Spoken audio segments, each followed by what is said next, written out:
But before we even get into anything, I wanted to tell you this, G, because I don't even know if you know this, but I started comedy 4 years ago, and at my very first open mic was at the IO Theater on a Monday night, and you were hosting it. Really? Yeah, and you don't remember it for sure, but you were hosting the first half, and then Meg took over. So Meg was the one who brought me I up. remember one time we did it one time. Yeah. Oh, really? Was that the only time? Well, I used to do that mic a lot just to drop in and do it, but then once in a while, because I did it so much, the host was like, "Hey, do you ever want to host it?" Yeah. Because like she just didn't want to do it every time, and I was like, "Well, can I bring a co-host?" Because I'm like, I'm not sitting here for 4 hours. No, it's a long. So then I dragged another one of our friends, Meg, into it. So I did like 10, and then I brought her up or something. Yeah. But yeah, it was a great mic. It's back now, Sundays.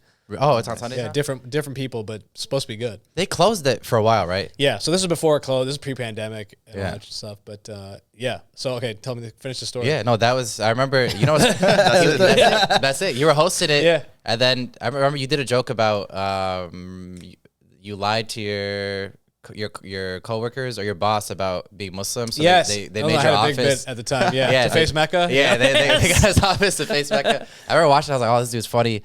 And then first of all, I got bumped a lot. Okay, but it wasn't your fault. It wasn't your fault. It was my first time. I didn't know what I was just, dude. You know, I woke up that morning and I was like, I'm just gonna do stand up. I didn't know what. I was an actor, just acting at the time. And I go in, and it was just so awful, bro. It was so miserable. That one could be bad, and also you don't know, like you're like, oh, it's a list. I'm gonna go up when my name's up. You're like, no, that's not how this works. Yeah, no, that's not. That's not how this works at all. The list is a guide. Yeah. You know? Oh yeah. Dude, I was sitting there. I was just like, what's okay? I was like, I gotta be next. I was like, I gotta. And I brought 2 friends with me too, and they were just like sitting like, and then I felt so embarrassed, bro. Yeah. Bringing friends to I an bombed open mic. so. It was like silent, like it was as if no one was there. Type. It was like just me on the stage. That was your first. That was my first ever. Well, that's like how it normally goes. Like it's funny because usually either people on their first time doing stand up, they do really well because they bring like 20 people. Yeah. And it's at like a bar. Their friends are all drunk, so their friends like laugh, and then they think they're like, oh, I'm killing. Yeah. And then they do a mic the next day or the next week without their friends. And they just bomb. Oof. And they're like, wait. And then people just stop doing it. A lot of people stop. Yeah. Or it's like your experience, like mine was the same way. I just bombed immediately. Yeah. When was your first time? When, like, what? How many years ago was 8 this? years. 8 years ago? Wow. Yeah. Do you remember where you performed? I performed at Shuba's. Oh, nice. Yeah. Oh, wow. The Wednesday? It used to be Tuesday when I did it. Okay. And now it's like, I think a Thursday now. They do it Thursday now. But I went, it was upstairs at Shuba's, which is like a legendary venue in Chicago, music venue and stuff. And I watched all these comics. Same thing. I just had this thing. I'm like, I got to try this.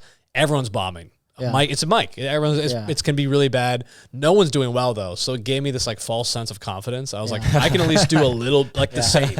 Yeah. And I went up there. I did worse than everybody. Somehow did worse than everybody else. I was like, oh, there's a level below zero, and I'm achieving it right now. And I didn't do stand up for like 2 months after that. Damn. Oh, wow. Is it because of you think that messed you through? It was just so it just kind of shattered what I thought. Yeah. I thought I was gonna be somewhat funny. How did you get after those 2 months? Get back into it. So then I started where I met Tyler and Meg, 2 people I started producing shows with. I started taking improv classes at Second City. Hey. Nice. So I kind of got comfortable on stage, and I was like, okay, at least I'm like getting a weekly rep in of improv. So I started doing stand-up, like open mics while I was doing improv. Yeah. Did you A through E? Did you do conservatory? I didn't do conservatory. I did A through E. Yeah. And then I also did a couple classes at IO, a couple classes at like another venue. What do you think about improv, man? I mean, you know me, I do a lot of crowd work and stuff. Like improv had made me so good at that. Yeah. Like in stand up, I feel like I use improv the way it should be used. Okay. It used to be, now there's not as much improv in stand up, like combining because pre-pandemic, but there was a lot of like, there's also like this battle against improvisers for stand-ups, but now it's like, I'm like, why do we like just use from each other? Yeah. Like, why are we hating each other, you know? And also it was great because as a comic here as stand-up, you could open for improv teams. Yeah. And you get 10 minutes. It's way better than doing a 4-minute mic or 3-minute mic. Yeah. 100%. So I always used it as like, a way to just get stage time. So I would do all the improv, do playground theater, I do IO theater, I do the annoyance. Yeah. And then other stand-ups were like, how are you getting so many dates? I'm like, because I'm opening for all these improv teams. Yeah. And then it's great because it's like there's 10 people on the improv team. That's 10 people in the audience. Yeah. You know? So that's more than most shows you're doing when you're a year in. You know. Do you still do improv at all or no? I don't do it. I used to actually like we used to have a coach and we used to still rehearse, but I don't do it anymore. Wow, I used to do improv too, like 2019. Yeah. At Second City. Did you do Second City? Yeah, I had a whole improv team and everything, but I kind of fizzled out from it. Was your team all white people? No, so the team actually so Tyler was there, but it was Meg. We had a 50-year-old Asian guy. We had a team was so diverse, but it was like super fun. We all still keep in touch. Nice. And we used to produce shows, variety shows, where our team would be the house team. So we'd do I would do stand up, Meg would do stand up, Tyler would do stand up, and then we'd have our improv team do like a closing set, and then we'd have like guests on the show, getting music, and we did that for a couple of years. So that was kind of like our rise to fame in Chicago. Is we had these killer shows. We do them in like office buildings, like unique venues downtown, and sell out every show. Wow. So before you did what's it called? This improv experience and your first stand up experience. Did you have any performance experience at all? No, before? I was a finance major. Oh wow. Never did any sort of performance. I did like I was a kid, like middle school. I was always like the narrator for like plays. Okay. I was like, so I was like involved kind of, but not on stage. I was just in the back reading something. You know, So I was always kind of like interested in it, but I didn't really know, because when you're like Indian, you don't get pushed in that direction. So you just don't even conceive it. I didn't even think it was like a possibility to do any sort of performance at all. Did you get any pushback like from your parents and family about being? They were cool with it because I was still working up until like a year ago. Like now I'm full-time stand-up. Yeah. Now you're touring now, man. Bro. Thanks, dude. That's Congrats, amazing, bro. Yeah, That's touring, awesome. finally supporting myself off it. But I didn't kind of tell them how aggressively I was doing it, because I was working like a full-time job, and I was just kind of like, oh yeah, I'm doing this thing. And then I started to make money on it. And then I was like, starting to invite them to better stuff. I was like, you start inviting them from like Shubas, and you're like, come to Zany's or come to Laugh Factory. It's like, now they're starting to see the progression. And then once your name's on the bill, like you're headlining, they're like, oh, this is like a thing. Yeah. And then they started seeing like me on like the news, or like someone that was sent a kid. Dude, I've been watching your news interviews, bro. Yeah. He's so funny, bro. He's just roasting like whatever it is, airports, buildings, like whatever it is, bro. Whatever city he goes to, it's freaking so That's funny, how you bro. sell tickets on the road, though. You got to be like, you got to come in and like know a little bit about the town. Yeah. And because otherwise, what do you have? You don't want to do your act on the news, right? Yeah, you got to like come to the show. So.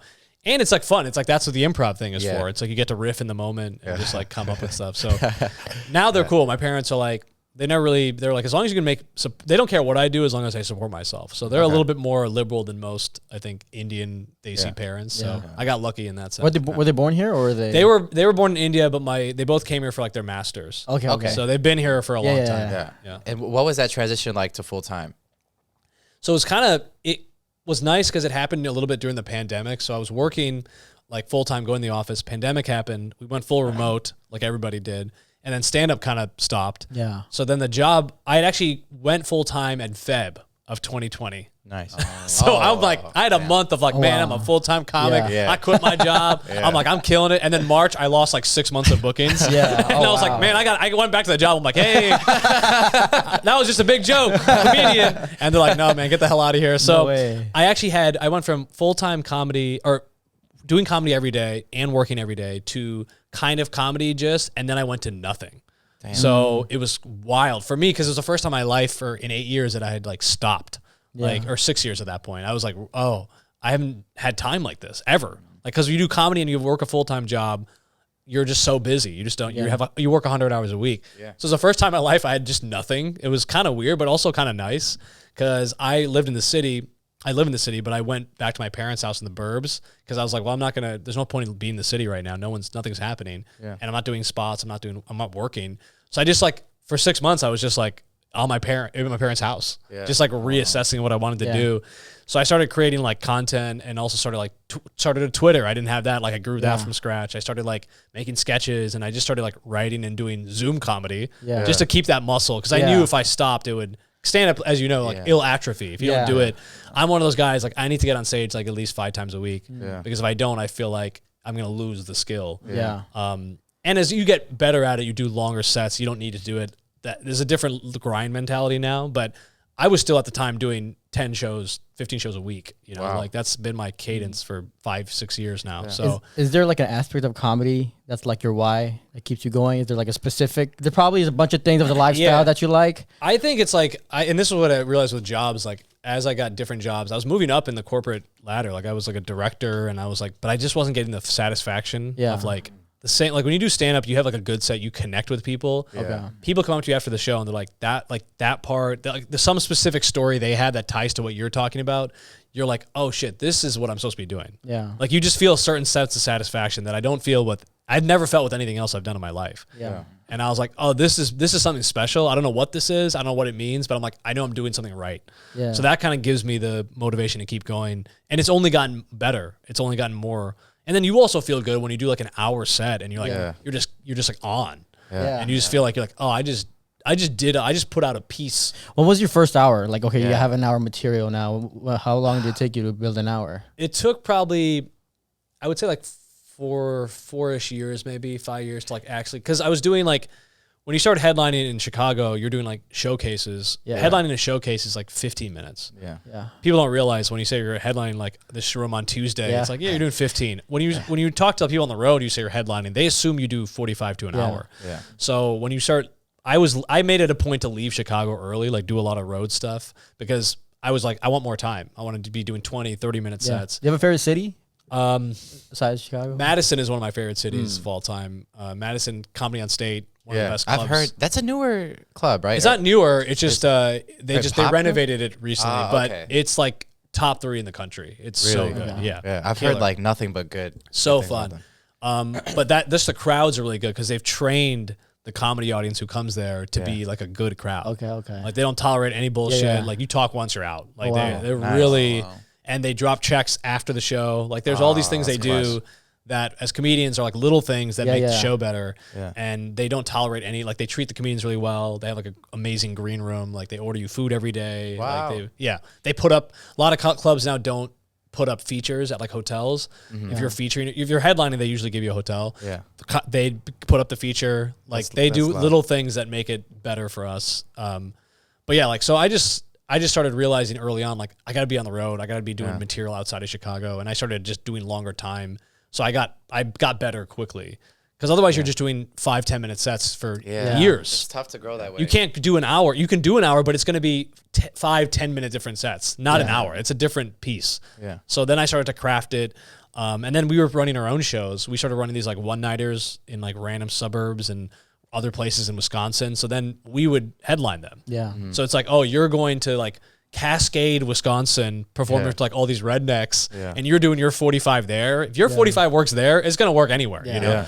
So it was kind of a brutal way to do it, but it was good because then when you go to the clubs and you do a feature set, you kill for 30 minutes and they're like, oh, this person's got like a tight 30. So then the pandemic kind of pushed me to headline because pandemic happened and then all the clubs started reopening, but all the clubs couldn't have full capacity yet.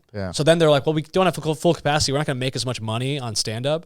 So we're not going to have like a Netflix comedian come in. I see. They're like, we can have the people who work our club regularly as hosts and features who are really good. We know they have the time. Let's have them headline and they can do it for 25 people. And if they can make those 25 people like laugh and be entertained, that's still worth it for all parties. Wow. So I was headlining CGs in Bolingbrook for when it was 1/3 capacity. It was like 30 people. Wow. And I did an hour.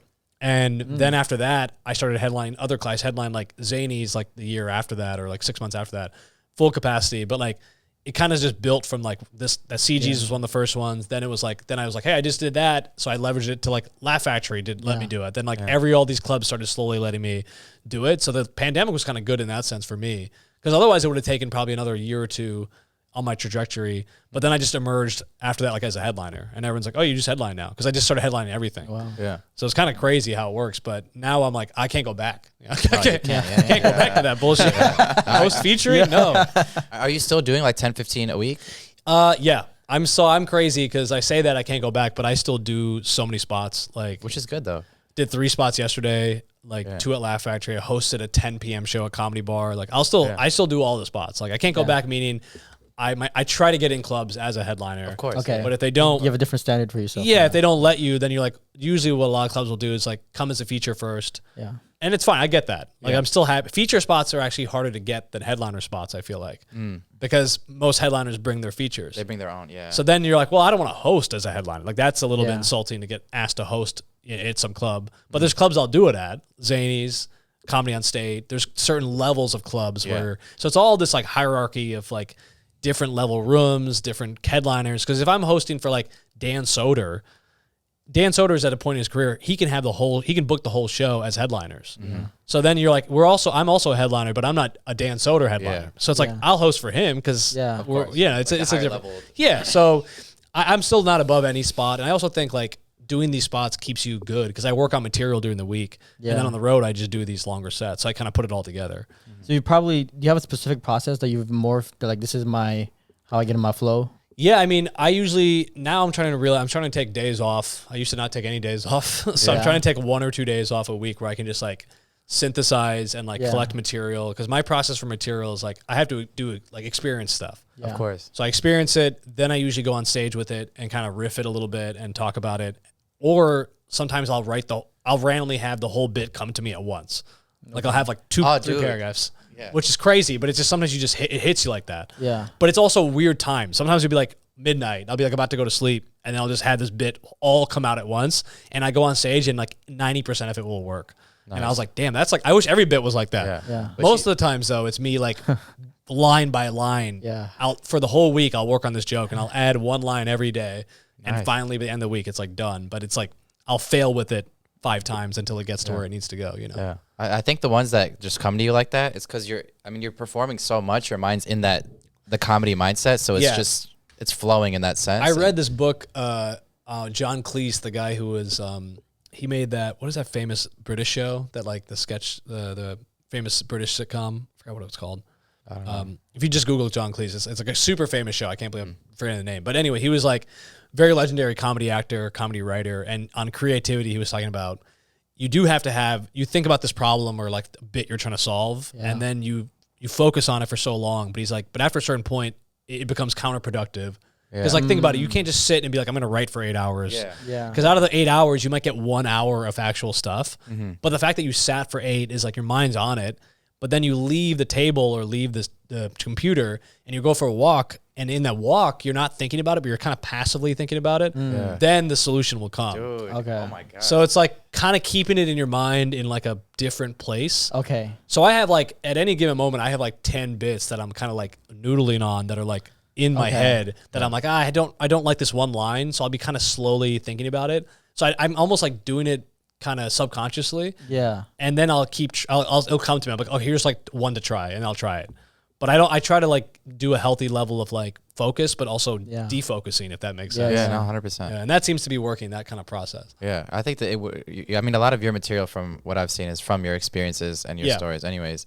So that's actually a smart way. You have to go out. You can't just... You have to live your life. Yeah, I mean, a lot of people like... have to. And the best stuff is living your life because it's all relatable. Yeah. Like if something happens to me, like an interaction that's awkward or funny, chances are it's happened to somebody in the crowd. Yeah. So if I talk about it in a funny way and it's like super relatable, that's how people are like... I've literally heard that from like people coming to me after my sets and like, dude, your comedy's so relatable, like really funny. Yeah. Or people will be like, that was a good take on that one thing. Like I like hearing those things. That means I feel like I'm tapped in, to something. Yeah.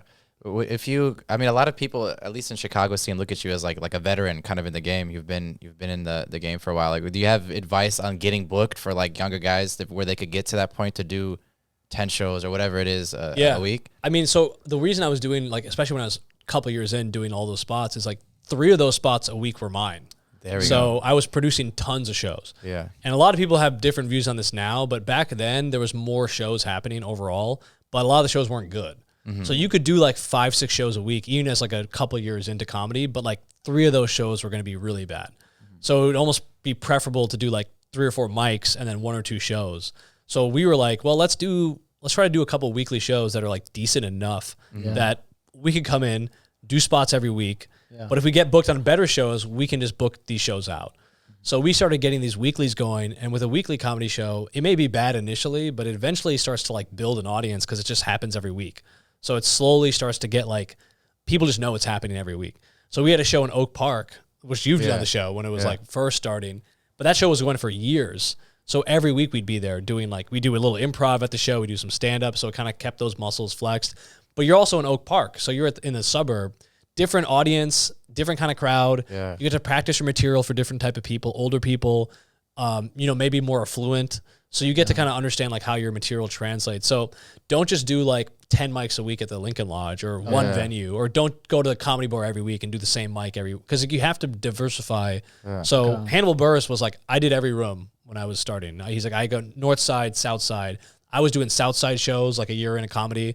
Like people are scared to do Southside shows now. Yeah. I know people who are doing comedy for 10 years and never done a Southside show. Wow. But I'm like, no, I want to see if I can do it. Yeah. Like I'm like, if I bomb, it's going to make me better. So I'll go do those shows now. And even sometimes now I'm like, it's funny because like I did a show on Friday.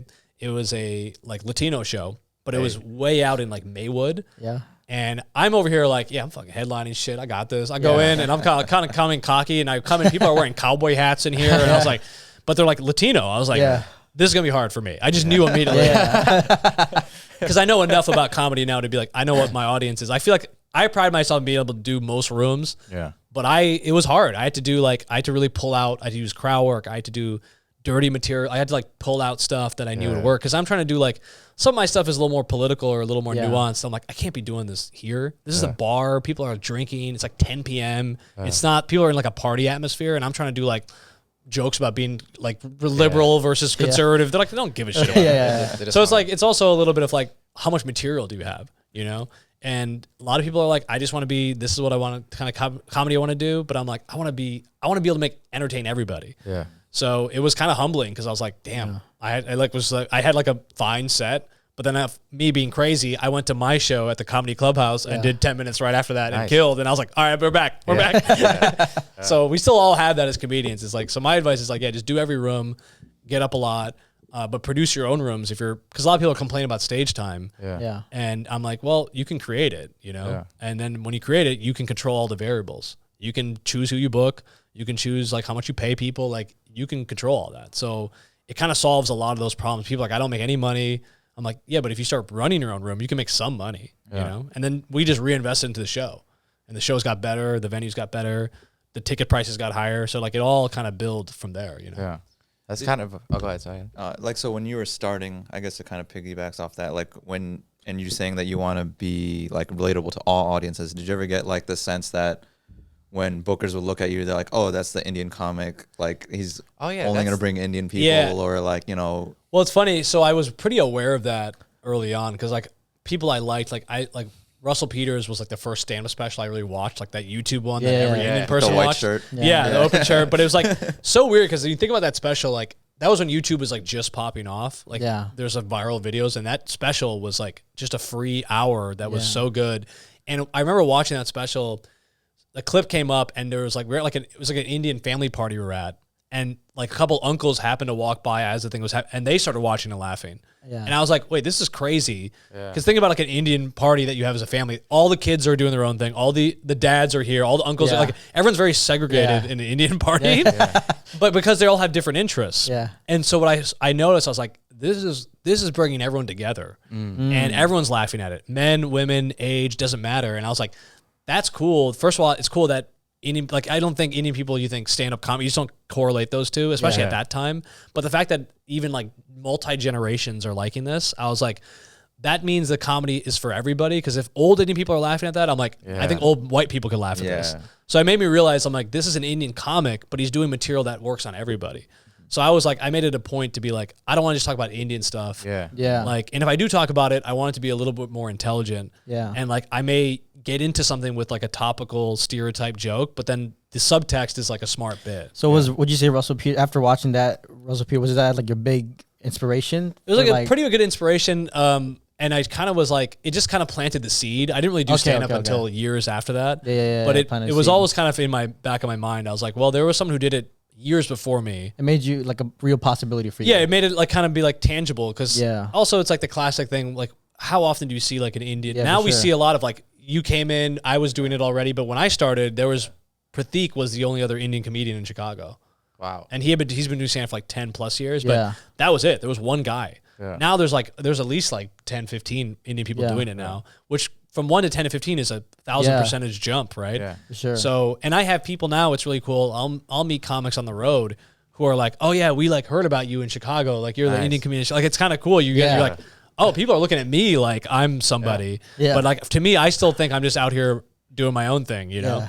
So you do realize like you feel a certain responsibility, but you're like, but I tell everyone that I'm like, yeah, but no one has billed me as like the Indian comedian, you know, which is nice. I'm like, I'm still billed as like, I can do any audience, any room type of thing. That's good. That's a good way to go about it. It is interesting that you say that about the people from the outside, like looking at you like that. Cause even like I said, my first mic when I saw you hosting, it was like, it was weird to see a brown guy do it. Like I was, and this is my first experience with comedy. And still, you had a kind of perception like this is not what I was expecting. Yeah, but it was cool. Like it was cool to see you up there doing that thing. And then like this is another thing. Our first mic that we hit as a group, like we hit my buddy's mic, and my buddies used to be I would call it like a proving ground. Like before, it was just like, and our first ever, like my first comedy show that I watched like in Chicago was at my buddy's, and we were all at that mic.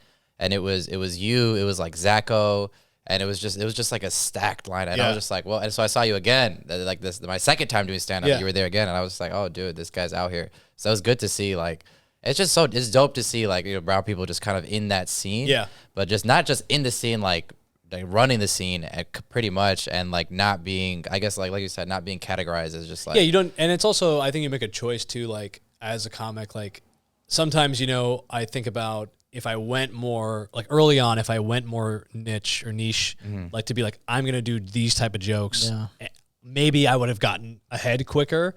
But then I also think about the drawback is then you get to this level, you get asked to do something like a bigger scale and you're not ready because you've only been doing these like narrow kind of jokes.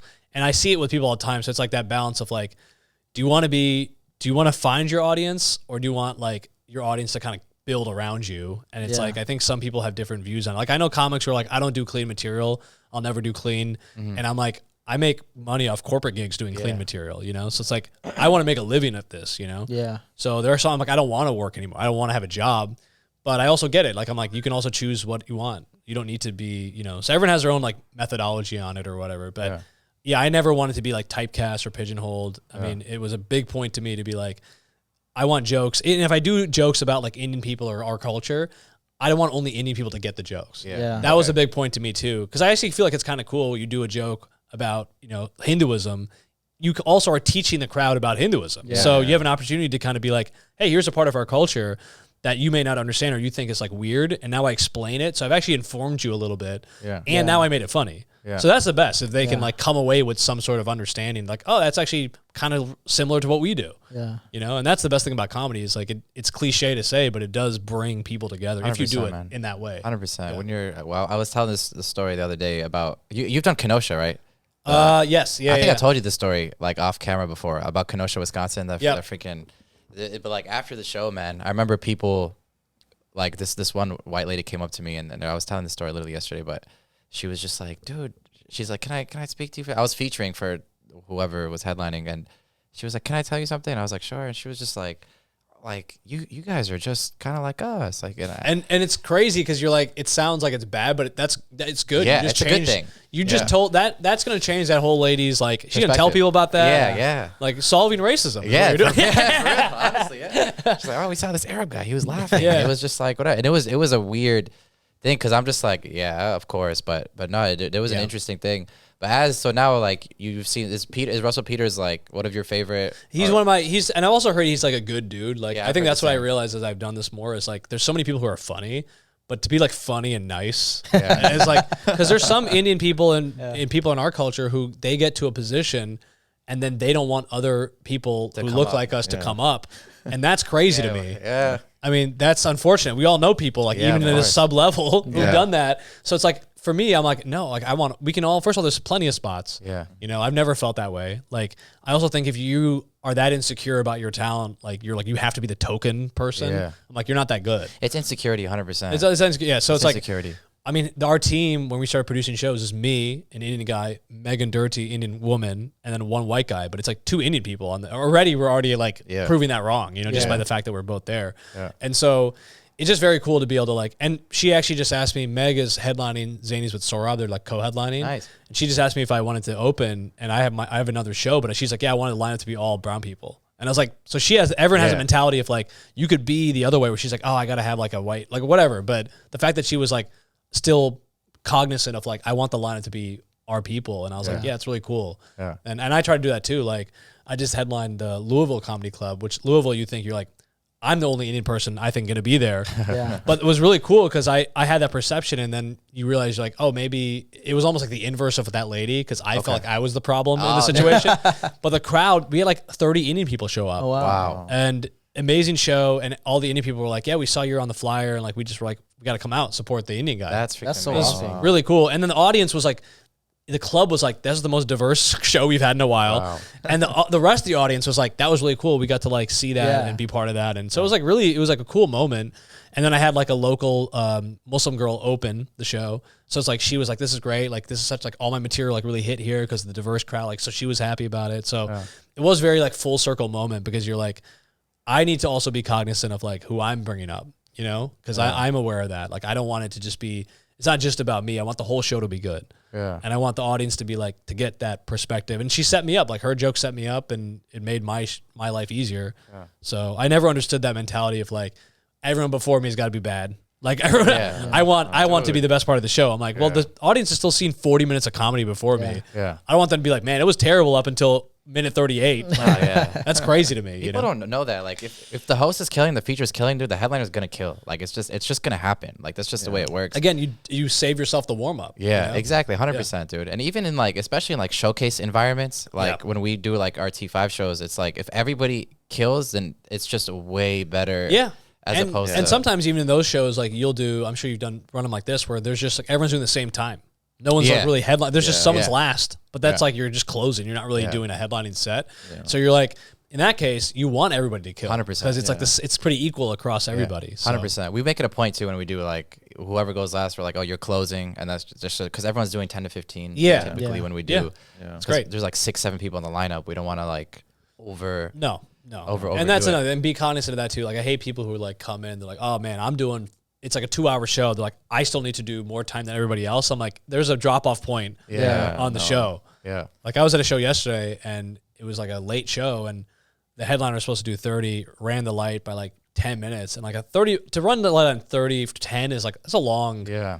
Like if you're doing 45 and you run it by like 8 to 10, I kind of get that more almost. But to do 30 is like, not a huge amount of time, but it's also like it's a 30 is a specific amount. And I was like, dude, like I'm trying to go home, dude. I was like, I'm trying to leave, you know? I don't blame you, man. Yeah. So now like you're headlining all these clubs and then you kind of transition, you put out like, God knows how many specials you have out now. You have the DryBar, you have the 4x3, the Crowdwork special. You have your tapes that you put on iTunes, which went #1. It's freaking amazing. Thanks, man. So what was that transition now to like, how did it come about? Like your DryBar comedy special, how did that opportunity like arise? The thing with me when I started, like it's changed. The game has changed now where you don't need like credits anymore. You don't need like industry anymore to get like popular, but there is still some merit of like, it's kind of interesting now because there's like two paths of stand-up. It's like you become a host first, then you try to feature at the club, then you try to headline the club. But the headline clubs, you used to have a TV credit. That used to be kind of like the minimum requirement. Or you could just be like a really good feature and the club would eventually let you headline. Okay. But the kind of get around that would be to have like an album or have something that like did well. So that's like the route that we had. I was like, I have this album that debuted #1 on iTunes and top 10 on Billboard, but that kind of helped me. That was like a national credit, you know? Yeah. So having that was like a big credit. And then I was like, I want more things like that. Like, what are other things I can get that are like nationally known?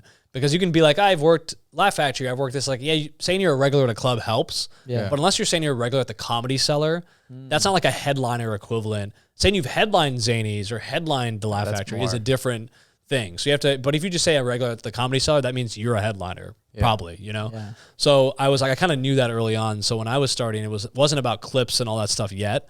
It was more about like credits. Okay. So DryBar was like one step under Netflix, but it was also almost harder in a way because you're like, this is all clean comedy. That's their thing. But the views are crazy on there. They have like 2 million subscribers on YouTube, huge base for the app. And I was like, I saw the people that are doing it and I was like, I work with all these people. I know like Brian Hicks. I know, like all these like Greg Warren, like all these people who are really good. And I'm like, I've featured for them or hosted them at Zanies and I've had to be pretty clean because they're clean. So that's like kind of how it works. So I hit up Warren B. Hall, who's a great comic who has a DryBar. His DryBar special is like crazy. It's like 5 million views or something. Wow. Kevin Bozeman, also another great Chicago comic. And they're all like people who respect me. And I'm like, I was like, can I do this? And like, yeah, you can totally do it. Like, we'll recommend you. Nice. So Warren recommended me, and then I eventually got a taping date. That was last year. So the thing though with DryBar is they film a lot of specials, but they don't tell you when they're going to release them. Oh, wow. So when did you shoot this? I did it in April of last year. Okay. And then they released mine in August of the same year, which is like pretty fast. Yeah. So I was happy because I was like, as soon as I taped it, I was like, immediately I started submitting to clubs. Like I just taped for DryBar. Yeah. Nice. But it's different than saying I've taped for them, then it's out. Yeah. Because then I don't have anything to point to. I'm like, you could just be like, just making this shit up. Right. Because I have no way of like confirming it, right? But that helped open some doors. But once it came out, I was like, here's a clip from the DryBar. Like I could actually give the special away. And the cool thing was, I was like 5 years into comedy at that point. So all the material I released on DryBar, all my clean stuff, I don't do that stuff now in my act. So I was like, I wanted it out like immediately because I'm like, I'm not burning on this material. It doesn't matter to me. Yeah. So it was just going to help me. And the clips are all like doing well online. Like they put them on their thing. I want them to release the whole special now for free. Because that's what really pops people off. Yeah. Because they don't really tell you the numbers like behind the app and all that stuff. But I'm like, if they release the whole special, that could just be huge for me because that could just blow up. But I don't know when they're going to do that. They just haven't said anything. Yeah. So you mean on YouTube, right? On YouTube. Because their YouTube it's on the app if you guys want to watch. Yeah, it's on the app now. And then they dropped like 3 clips on YouTube that are like 3-4 minute chunks from the special. They're doing very well. That are doing really well. And the comments are all like, we want to see the full special. Like everyone's like commenting like, this is really funny. And I'm like, put out the special. You think you can, are you in contact with them at all? I should actually ask them like, because for me, like I said, at this point, there's no downside to me to having it out. Yeah. It's only going to help me. Yeah. And you don't realize like when you're on the road too, like I think sometimes I forget how big that is because I'll have people come up to me and be like, oh, we saw you on DryBar. Wow. And I'm like, that's really cool. That feels really good to be like, they came because they already found me through a place that wasn't even like, I feel like I'm still in the mindset of like, I do so many shows here that I'm like, I earned that fan by performing at a show and physically talking to them after the show. But there's like a whole digital way of people finding you now. And now with the clips, I've just been, every club now records shit pretty much. And then I also get like a lot of my shows recorded now. So I just have like hours and hours of footage and everyone's doing crowd work clips. And I'm like, I already was doing this. I can now just start putting this out. So I have like 4 editors now that work for me and do different shit. And I just got a guy who does Akash Singh, who's part of like Andrew Schultz's crew. Yeah. His editor just reached out to me and was like, hey, I've been seeing your shit. Like, amazing. Do you want me to start doing what I do for him for you? And I looked at some of his stuff. I was like, this is all his clips are really good. Really nice and it really nicely done, really like dynamic, but like also the guy, if he understands like his shit, they're kind of like, it's just nice to have like someone who gets comedy. Yeah. So I'm just going to start sending him like the whole clip and be like, give me 5 clips out of this back. Like your whole set type thing. I'm like, here's a 45-minute set. Yeah. Pull out 5 things from this because that's the dream. Is like now I'm still in the weeds. Like I'm like, here's the chunk I want. I'm like, I don't want to waste time doing that. And I've seen these guys who are like at the next level, like Martin Amini. I just worked with him. Another dude blew up on TikTok. This guy has a video guy full time at every show. Wow. That guy, his whole job, captures shit, cuts it all day. He has like terabyte hard drives with him. It's kind of crazy, but that's the game now. Yeah. And they're doing sketches during the day. They're making content, and then they're selling out every show they go out to. That's how it works now, dude. Dude, a clip could change your life. So now I'm like, the good thing is I've been like always like staying abreast of what's happening. So I have credits now. Like I have the album, I have the DryBar, I have like a YouTube, like the crowd work special. So I'm always like doing that. But then I also am like, people are doing clips. I'm like, I'm putting out 3-4 clips a week now.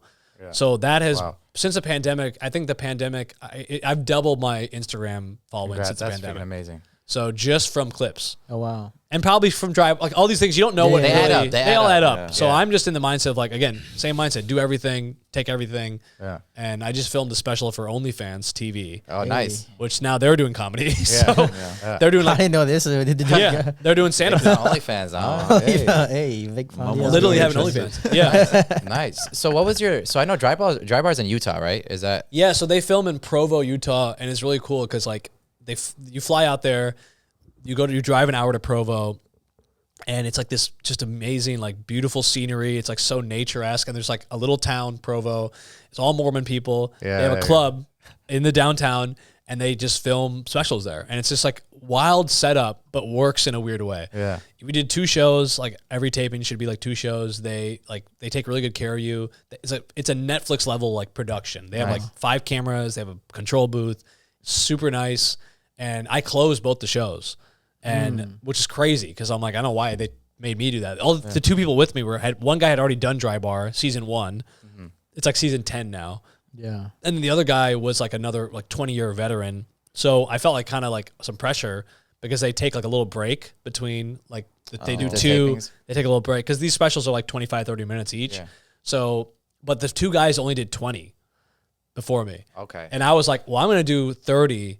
And on the second taping, I did a little bit different jokes. So then I had kind of like 40 minutes of material between the two of them to kind of pick from. Yeah. Nice. And then that was able to like whittle it down to like a 30-minute special. So it's kind of nice for me to be like, I have enough material for this, but also I can pick and choose what I want. Yeah. And the shows were great. Both shows are sold out. Like it was incredible, but yeah, it was just super fun. I have nothing but good things to say about them. So you got the opportunity to like edit it. A little bit, yeah. Like, and then they send you the cut, and they're like, because right after you do it, they're like, "What are your immediate kind of thoughts?" Because like, I don't know how you work, but after your set, I'm bad about listening to my sets, but I'll notate. I'm like, that joke didn't work. I need to change that tag. So I have like a kind of a mental list, and for that, I was like, I need to like really know because this is going to be out there forever. So they actually were nice to me. They sent me both tapes fully. They normally don't do that, but I got to literally, it was kind of excruciating. I had to go each one. I watched both front to back, and I was like, take 10 minutes from this one and then start like, I was like, I got that micro with it, but now it's like, it's fucking solid. I was like, I'm really happy with it. So it's also great. nice. I saw it. It was Thank you. Awesome. If you guys watch it. It's very fun, and it's like I was like, I gotta wear some extra ass outfit. Like I want this shit to pop, you know. Like I wore like a leopard print shirt. Like I was crazy shit. I wanted to ask you about. Oh yeah, I your have some outfits. questions, man. Oh shit, yeah, man, he pulled a book out on that. I did some he's research, ready to go, man. No, I mean I've seen you perform around the city a few times, and I always wondered, you know, out of comedians, a lot of us dress pretty poorly. Yeah. So why do you feel the need to dress well? And can you convince Rami to stop wearing sweatpants? That all comes back. I'm Yeah. I thought for me early on, it wasn't even an intentional thing. I was just working in like finance and like having like a professional job. And again, think about this. We were all going to the office. So you'd work all day. Then you're like, I got to do open mics at night. I got to get to the mic that starts at 8 at 6:30 to get a good spot. So a lot of times I'm leaving the office going directly to the mic or whatever it is. So I'm still in my professional business, you know, professional clothes. So I didn't even think it was like a thing. But then people were like, this guy wears suits to open mics. But I'm like, so people thought I thought I was an idiot. Or like, but I'm like, no, I just like, I had to come here directly from the fucking office. Imagine seeing Vik at an open mic like when he first started too, Crazy. in a suit. Yeah, literally a suit. I And would then fry you, bro. but then I was like, I kind of quickly realized like, and at this time, people dress better now overall. But then people were really like, man, black t-shirt, jeans, like that was a look, and that was like nice. Yeah. People just look like shit at mics. And I quickly realized, I'm like, well, first of all, this is not my brand. I'm a cleaner cut person. Also, my content is like, I want to be prepared. I feel like that it was kind of cool to be like the unprepared comedian, like kind of like half in it. I'm like, this is stupid. This is comedy for comedians. I'm like, I'm trying to make money. Exactly. So I was like, and I heard Seinfeld say, dress better than the audience. He's like, they're coming to see you. If you dress better, there's a perception you're like doing something. You're like doing an act. And he was like suits every show kind of guy. So I think between that and then just being in the professional space, I started doing that. And then we started running these shows, like I mentioned, in office buildings. So it became kind of a shtick to be like, I'm wearing a suit at the office building show, but I'm talking about my dick. Like it's like it's funny. It's funny it's like inherently funny to be talking about something dirty and look professional. So I kind of realized the power in that, and then that kind of just stuck for a little bit. And year 1 and 2 of comedy is like when people's perception of you forms. So then everyone who's been doing comedy like this long is like, oh yeah, Vik's like the suit comedian. Like that just kind of became a thing. It also, another perception that came from that was people like, oh, you do clean comedy because you look clean. You know what I'm saying? Which I don't. I mean, I do ratchet shit all the time. But you're capable. But I'm capable of doing clean, but I also wasn't like ever only doing clean sets at like shows unless it was required.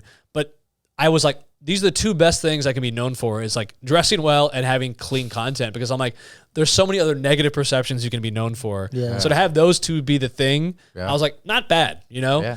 And then it kind of evolved into like, all right, I realized like, I was like, what am I doing? I'm doing a suit for an 8-minute spot. Like, this is crazy, you know?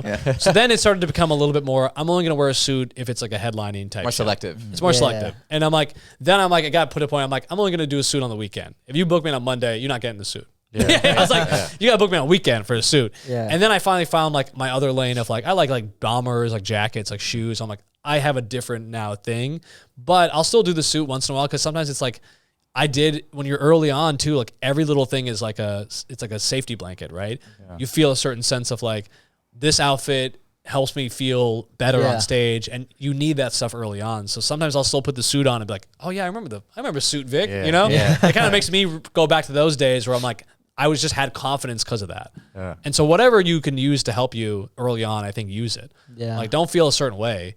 And also be true to you. If you're a clean cut guy, like you dress nice and you are fashionable, use that. Yeah. Because audience also notices. Yeah. But a lot of people coming to you after shows like, man, when you were up there, we're like, oh, this guy's the professional comedian. He's wearing a suit. They just assumed, you know? Yeah. And early on at Zany's, the original booker was pretty big into, he's like, I like that you wear suits. And once I heard that, I was like, I'm suiting up every all the time, get more dates, you know? So it was kind of like a little selfish at that point too. Yeah. But now it's more so like, I'm like, yeah, this is kind of what I'm known for now. So it's also fun for me to be like, yeah, the clips are doing better probably because people are watching them because you look better. Yeah. You know? We all like things that are attractive inherently, whether we want to admit it or not. Yeah. Like even if someone's like there's thing about anyone who's successful or most of them are like, there's some physical appeal or there's some like visual appeal of it. Yeah. So I want all my shit to always look good. And then if I look decent on stage, that just makes all that easier, you know? Yeah. So now you've headlined, you're headlining everywhere, you have specials out. Like what's the goal? Like if like at the end of everything, like when you look back at it, like what would you be like, what would make you say like, all right, I did everything I set out to accomplish? I think there's still some like comedy goals. I want to get like a late night, like a Conan or like whatever that. Which one? Would you have a specific one? I don't know. Well, Conan's not. He's on this podcast now. He has a podcast now. I mean, Conan, what was the goal? Because I think he's just so like he's so awesome, so funny, and like his style is like silly. His crowd is great. I would love to do that. So I'm just gonna say one of the late nights now. I want to still do one just because I feel like it's like a staple to do. Yeah. Oh yeah. But then it's funny because I've opened for people on the road that I have more followers than, and they've done like late night. Yeah. So it's kind of wild that no one watches anymore, you know? Yeah. So but now it's still a cool like it's credit. still cool. It's like among comedians, it's nice to be able to say like, I've done Seth Meyers or whatever. You know? So I still want that for myself, but I think ultimately what I'm realizing now is the goal for me is just to build my fan base, my own fan base. Like I don't want to rely on anybody. And I've never had I don't have an agent. Like I've always been self-booked. So I want to get either an agent, but I want to only do it if it's like on my terms. Yeah. So I'm slowly starting to build like a team of my own people. Like I said, the editors, the like other producers I work with, like other comedians I really like vibe with. So I've always had that kind of like internal mindset of like, we do it ourselves. Yeah. And then it's unique to you. You control everything. Like this podcast is like our own thing. We don't have like a production house or whatever. Like we're doing it. So all the stuff I'm doing is all just to build my own fan base, but I don't want to have to ever feel like I'm, indebted to somebody or whatever. 100%. So I think ultimately it would be to like build that more so I can start to then set the price. Mm-hmm. So I could be like, okay, hey, I want to do a door deal at this club. I want to take 100% of the tickets because I'm going to sell out the 2 shows. Yeah. So like Martin Amini, I keep going back to him because that's what he just did at the Improv a couple weeks ago. He blew up. Dude. Like you said, TikTok. But what's cool about him is, I was talking to him about this, he's been doing stand for 10 years. Yeah. So he blew up in the last year, and he has a joke about it. He goes, like 8 months ago, I was living at my parents' house in their basement, been doing comedy for 9 years. And he's like, now a year later, I'm making 6 figures touring as a comic. And he goes, and the joke is basically like, so yeah, I'm going to talk about like bitches and like I'm talking about random shit because I deserved it, It's very funny, like and like it's just like he's like, so let me live this. He's like, I won, I finally won, but he's like, I grinding for 10 years, and I'm like in a position where I'm like, I'm happy where I'm at. I've been able to be pretty like, because I worked, and now that I'm full time, I waited. I didn't just go full time immediately, So I've been able to be pretty comfortable on the rise. So I'm like, if I have to wait a few more years to really get to that level, I'm like, that's fine. Yeah. Like I think I'm doing it. Like, I'm going to get there eventually. I just don't know how. So for me, it's just like keep doing stand-up, especially with the writer's strike now. Yeah. There's no opportunity besides stand-up, it feels like. Yeah. And I don't know how long that shit's going to last. Yeah. I'm here until like September.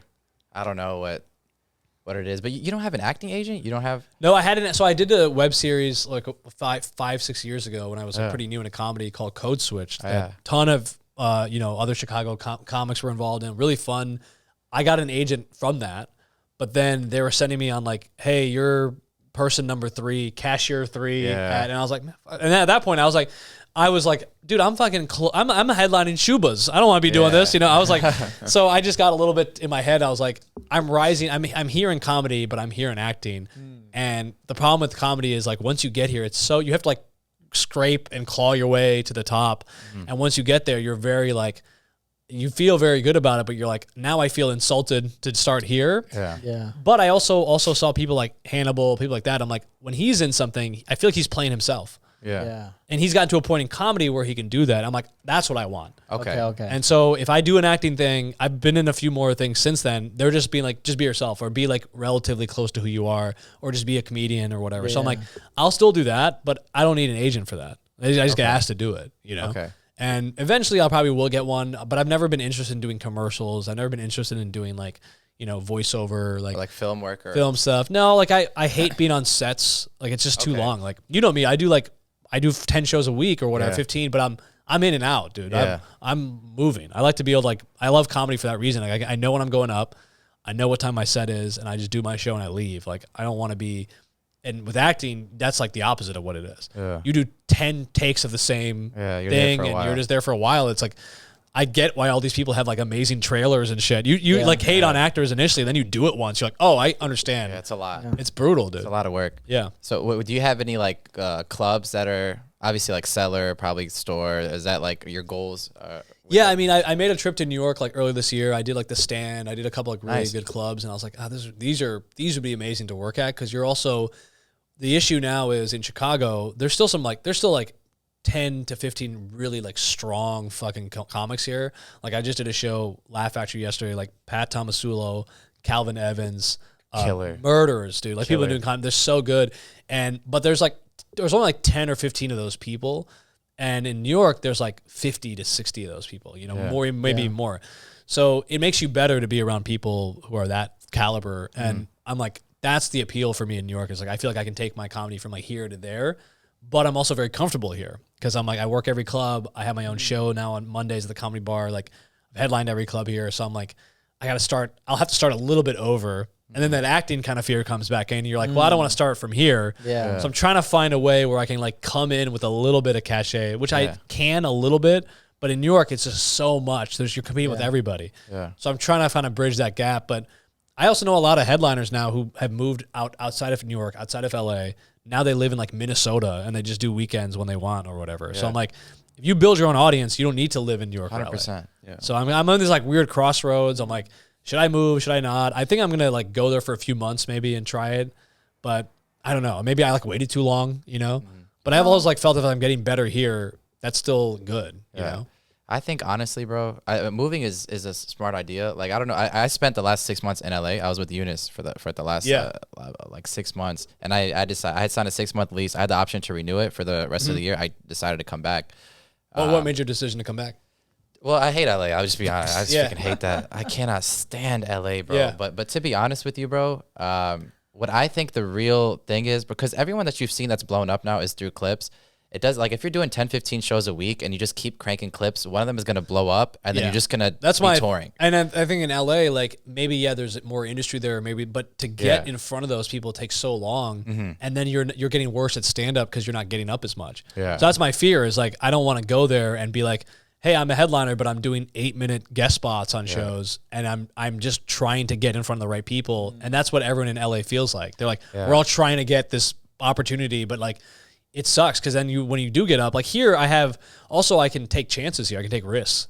I have my own show on Monday. I can fuck around and not feel like, I cannot feel like if I do badly, this is my only show the whole week or month, and then that's it. That's people's image of me. Yeah. Now I'm like, I can bounce back the same night, you know? 100%. So it gives you that kind of freedom to make mistakes, which is in comedy, as you know, you get better when you fail. 100%. But yeah, so I think you're right. I think that's the move, and that's why I'm trying to crank out more clips and just like get them looking a certain way and getting them reshared. If they blow, then you could go to New York and you could do whatever you want. Then you can pop on. That's the goal. It's, again, same thing with the acting. It's like, then you get to be like, I'm coming in as myself, and if you want this is the product I'm selling. I have an audience I already have built around me. And there's people who don't even like, what's the guy's name? Who was he was a Chicago guy. He kind of tours on his own now. Did he blow up? Are you talking about Ken Flores? Not Ken. Ken is a good example of just what we're talking about. Yeah. But this guy, what I was trying to get at is he doesn't even do really as clubs. He does like rock venues. So he'll do like not comedy club venues, but then he's got a dedicated diehard fan base, so he can kind of pop up a show anywhere. And then you think about that, he's making good money because he's taking all the money. And these venues are happy to have him because they're like, well, you're selling drinks or whatever, so like we'll take that. And you're selling out 2 shows on like a Thursday. Yeah. So there's all these different ways to kind of go about it, you know? Yeah. And it doesn't feel like the New York or LA is like as the trajectory is not as what it once was. Yeah. It doesn't have to be. It can still be, but it's not making people like Ken is being made because of clips and now he's doing whatever he wants. Yeah. You know, which is now he moved. He just moved, I think like a month ago. And what was so funny, he was posting, he was like, I have like 8 meetings with agents. But again, agents are only coming after him because he's already big. Yeah. So that's the problem is like, we're all trying, I was like, for a while, I was like trying to get an agent, but I was like, wait. From then all the advice I got was, unless you're already making money, you don't need an agent.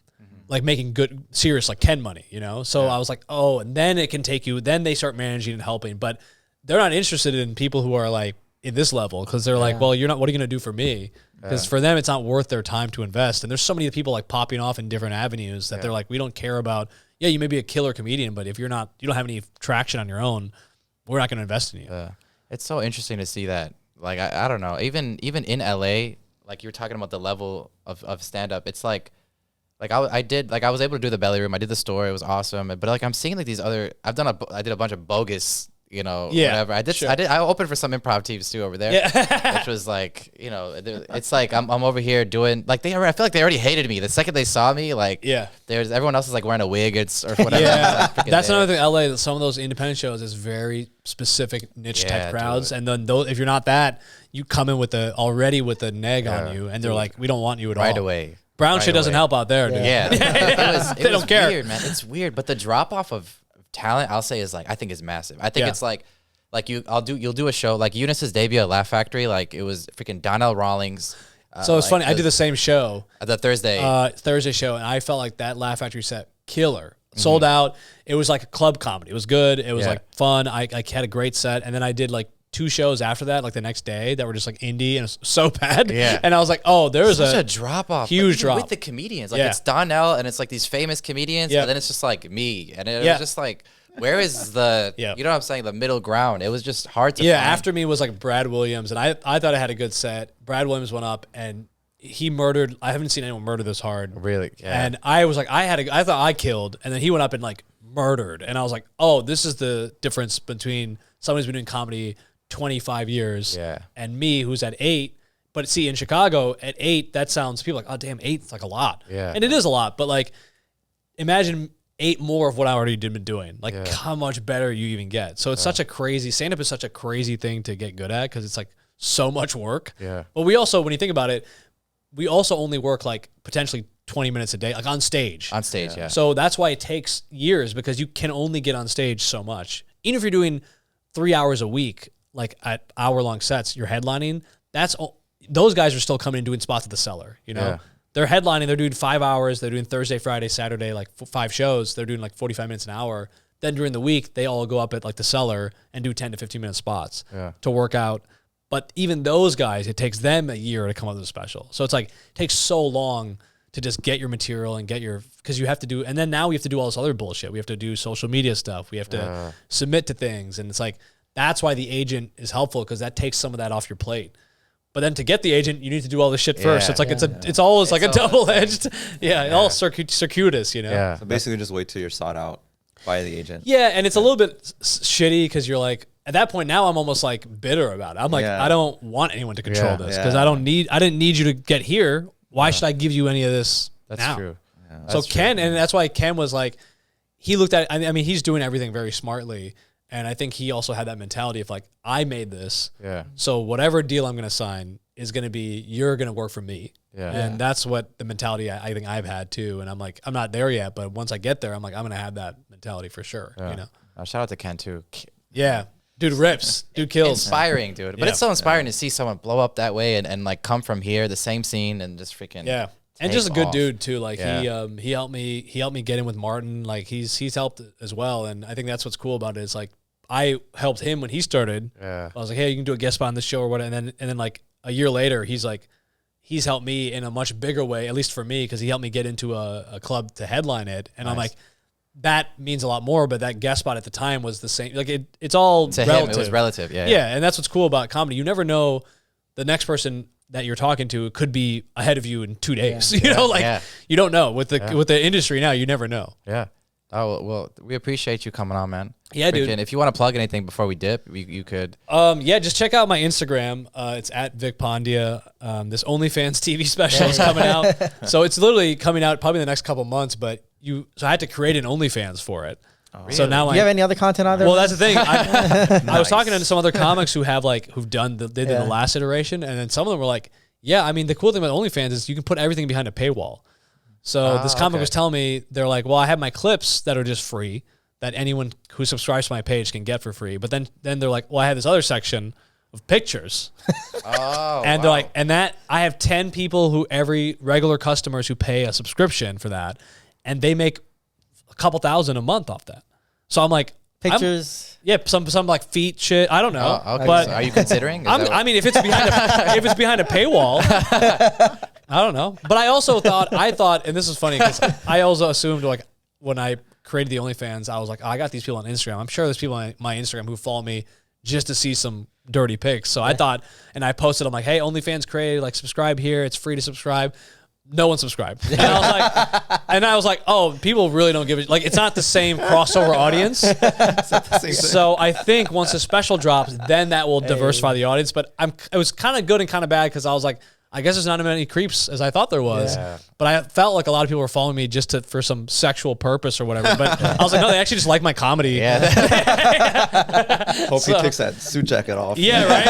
I was like, man, I could do some shit if you want. But they're like, no, just post clips. That's fine. I hope your OnlyFans takes off, man. I really do. Yeah, hopefully it does. Hopefully it does. So, yeah, just follow me on Instagram. Everything's like, that's the main source of everything. Hell yeah, man. Well, thanks, man. Thanks for coming on, man. Thanks, guys.